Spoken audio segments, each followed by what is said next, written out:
بسم اللہ الرحمن الرحیم۔ حضرت صالح علیہ السلام کا تعلق عرب کے ایک مشہور قبیلے سمود سے تھا۔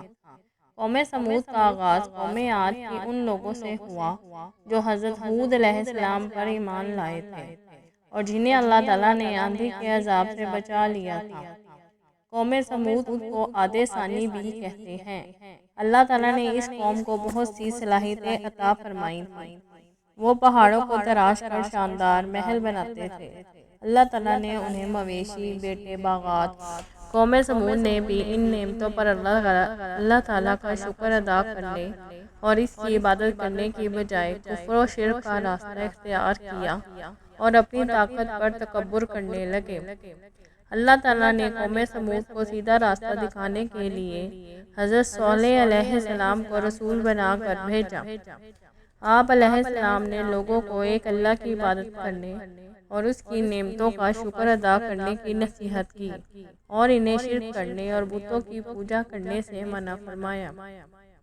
قوم سمود نے حضرت صالح علیہ السلام کی مخالفت کی اور توحید کی دعوت کو ماننے سے انکار کر دیا۔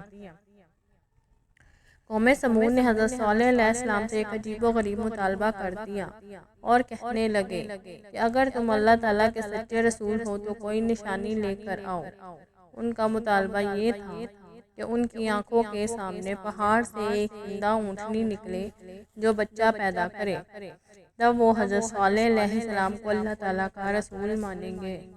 حضرت صالح علیہ السلام نے اللہ تعالیٰ سے دعا مانگی تو اللہ تعالیٰ نے انہیں یہ معجزہ عطا فرمایا اور پہاڑ سے ایک زندہ اونٹنی نکل آئی، جسے قرآن مجید نے اللہ تعالیٰ کی اونٹنی کہا ہے۔ یہ اونٹنی ان کے لیے آزمائش بنا کر بھیجی گئی تھی کہ وہ اتنا بڑا معجزہ دیکھ کر بھی ایمان لاتے ہیں یا نہیں۔ مگر اس معجزے کو دیکھنے کے بعد بھی قوم سمود کے چند ہی لوگ حضرت صالح علیہ السلام پر ایمان لائے۔ حضرت صالح علیہ السلام نے قوم کو خبردار کیا کہ یہ اللہ تعالیٰ کی اونٹنی ہے، تم لوگ اسے کوئی نقصان نہ پہنچانا۔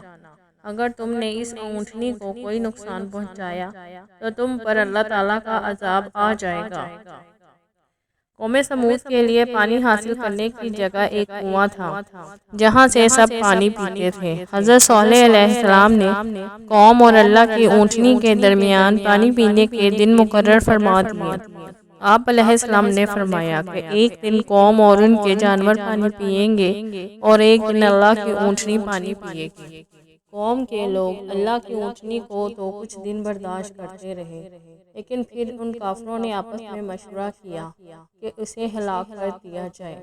پھر ان میں سے ایک بہت ہی برے آدمی نے اونٹنی کی ٹانگیں کاٹ ڈالی۔ اونٹنی چیختی ہوئی زمین پر گر پڑی اور مر گئی۔ اونٹنی کا بچہ یہ منظر دیکھ کر گھبرا گیا اور بھاگ کر پہاڑ پر چڑھ گیا، پھر وہ چیختا ہوا پہاڑ میں غائب ہو گیا۔ حضرت صالح علیہ السلام نے قوم سے فرمایا کہ تمہارے لیے 3 دن کی مہلت ہے، تم کچھ اور مزے کر لو، پھر اللہ کا عذاب تمہیں گھیر لے گا۔ 3 دن بعد اللہ تعالیٰ کا عذاب ایک بہت تیز آواز اور زلزلے کی صورت میں آیا جس نے تمام کافروں کو ہلاک کر دیا۔ اپنی طاقت پر اترانے اور غرور کرنے والے یہ لوگ اپنے گھروں میں اوندھے پڑے رہ گئے۔ قوم سمود کے وہ خوبصورت گھر اور عالی شان محلات جن پر انہیں بہت ناز اور گھمنڈ تھا، اللہ تعالیٰ کے عذاب سے کھنڈرات اور ویرانے بن گئے، گویا ان میں کوئی نہ رہتا ہو۔ یہ کھنڈرات آج بھی موجود ہیں، ان لوگوں کے لیے عبرت کا نشان ہے۔ ناظرین، آپ کو میری سٹوری کیسی لگی؟ مجھے امید ہے کہ آپ کو پسند آئی ہوگی۔ اگر آپ کو میری سٹوری پسند آئی ہو تو میرے چینل کو لائک کریں اور سبسکرائب کریں۔ شکریہ۔